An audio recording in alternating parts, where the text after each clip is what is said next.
Shalom, bien-aimés dans le Seigneur, nous continuons avec notre méditation sur le thème « La nuit fait briller votre essence ». Nous reprenons notre texte de Genèse chapitre 50, le verset 20 qui nous dit ceci. « Vous aviez médité de me faire du mal, Dieu l'a changé en bien pour accomplir ce qui arrive aujourd'hui et sauver la vie à un peuple nombreux. » Gloire à Dieu. Les saisons difficiles peuvent donner un goût amer à la vie, mais si vous gardez votre cœur pur et juste, vous obtiendrez la récompense de Dieu. Lorsque tout est pénible et que vous avez la certitude que Dieu serait absent, ce n'est pas pour autant de l'incrédulité. C'est humain que souvent votre foi soit aux prises de vos émotions. Douter de Dieu ne signifie pas que vous êtes incrédule. L'incrédulité, c'est quand vous refusez de croire qu'il y a une issue favorable à tout ce qui vous arrive. Gardez donc foi en Dieu. En dépit de tout ce que vous affrontez, souriez et efforcez-vous de garder le sourire.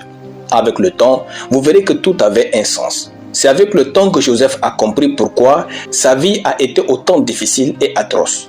Joseph disait à ses frères que Dieu a changé le mal en bien pour accomplir ce qui arrive aujourd'hui et sauver la vie à un peuple nombreux.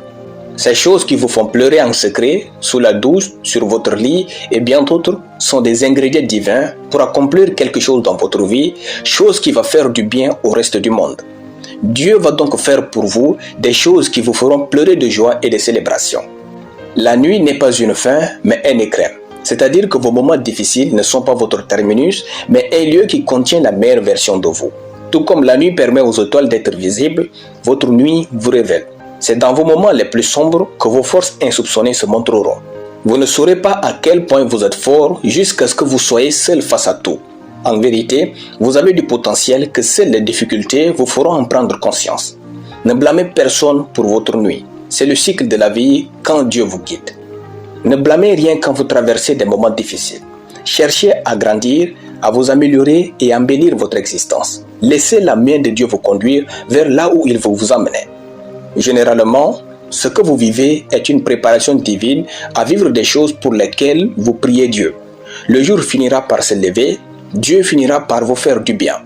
Jusqu'à ce que vous ne voyiez la bonté de Dieu sur la terre, ne soyez jamais prêts à mourir. Alléluia.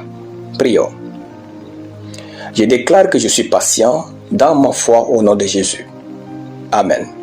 La lecture biblique en une année, Deutéronome chapitre 25 à Deutéronome chapitre 30. Soyez bénis, c'était le pain du ciel.